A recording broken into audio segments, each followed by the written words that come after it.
आपके चेहरे पर, आपके माथे पर तो लगभग 695 किसान प्रतिदिन आत्महत्या करते थे। ये तो बेशर्मी की पराकाष्ठा है श्रीमान राहुल गांधी।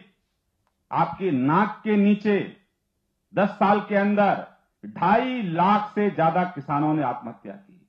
हम मौतों पर राजनीति नहीं करते, क्योंकि मौतों पर राजनीति करने का कांग्रेस पार्टी का इतिहास रहा है।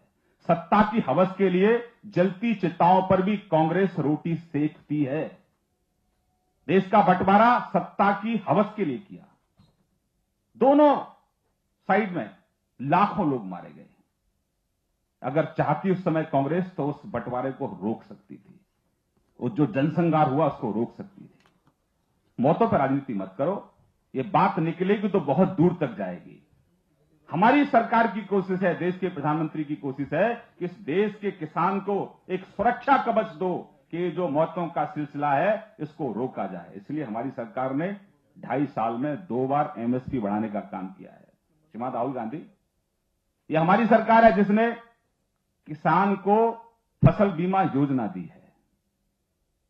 और हम सवाल ये भी पूछते हैं कि जब जो फसल बीमा योजना का लाभ भाजपा शासित राज्यों में किसानों को मिल रहा है, हिमाचल के किसानों को क्यों नहीं मिल रहा है? क्योंकि वहां आपकी सरकार है। आपकी करनी और कथनी में बहुत फर्क है राहुल गांधी।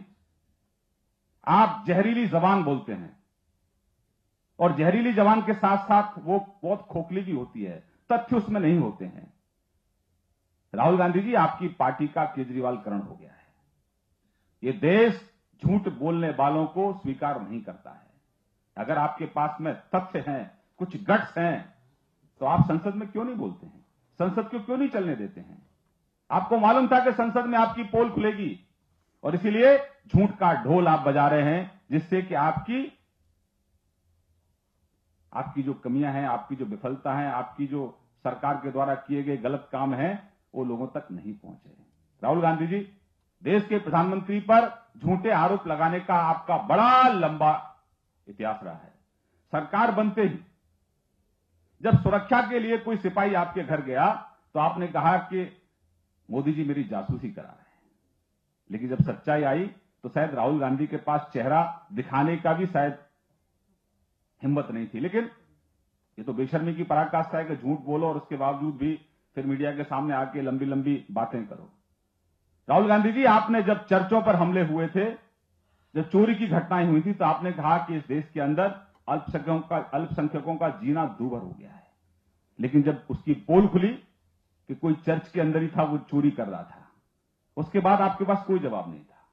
देश में कहीं पर भी किसी की हत्या हुई, किसी ने किसी की मौत हुई, किसी भी कारण से, आपने उस पर भी राजनीतिक रोटियां सेकने की कोशिश की। कहीं पर भी कोई दलित के घर में आपस में कोई झगड़ा हो गया फरीदाबाद के अंदर, ये मीडिया की रिपोर्ट्स पर मैं बात कर रहा हूं, उसमें भी कहा कि देखो दलितों को बीजेपी के लोग जला रहे हैं। जब उसकी वास्तविकता आई तो आपके पास चेहरा छुपाने के लिए कोई जगह नहीं थी। तो ये झूठ बोलना राहुल गांधी बंद कर दीजिए और सच्चाई का सामना स्वीकार करिए। ये सच्चाई ये है, इटली कांग्रेस के उपाध्यक्ष, ये लोकतंत्र है, भारत का लोकतंत्र, भारत की संस्कृति, शायद इससे वास्ता आपका कभी रहा नहीं है। कांग्रेस का परिवार तय कर सकता है कि कांग्रेस का अध्यक्ष कौन बनेगा, उपाध्यक्ष कौन बनेगा, लेकिन इस देश का प्रधानमंत्री कौन बनेगा, ये देश की जनता तय करती है। ये कांग्रेस का जो प्रथम परिवार है, ये 10 जनपद तय नहीं करता है। लोकतंत्र का सम्मान करना सीखो और सरकार को डराना बंद कर दो झूठ बोलकर। ये झूठे आप कंप्यूटर से कुछ निकालकर कुछ दिखाते रहते हो पब्लिक को कि देखिए देखिए देखिए। ये झूठ बेचना बंद कर दो। झूठ बिकता नहीं है, झूठ के पैर नहीं होते हैं, झूठ बहुत जल्दी विलुप्त हो जाता है। सच्चाई यह है कि आप अपने ही द्वारा जो बुना हुआ मकड़ जाल है उसमें पूरी तरह से कांग्रेस पार्टी फंस चुकी है और इसलिए लोगों का ध्यान बांटने के लिए आप लगातार गलत बयानबाजी कर रहे हैं। हमारा आपसे आग्रह है कि कांग्रेस पार्टी पूरी तरह से, जनता ने कांग्रेस पर भरोसा करना बंद कर दिया है।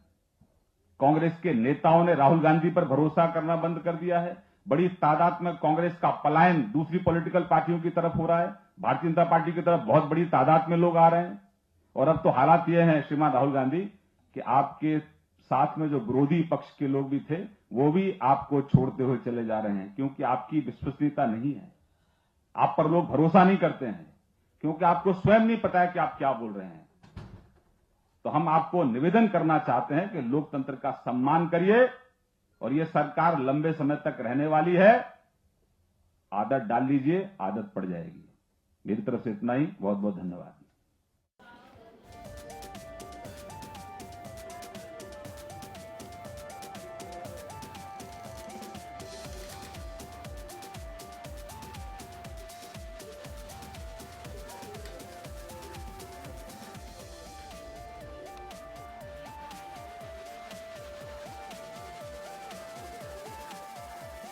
तो बीजेपी नेता श्रीकांत शर्मा को आप सुन रहे थे। हमारी लड़ाई करप्शन के खिलाफ बीजेपी नेता श्रीकांत शर्मा का यह बयान।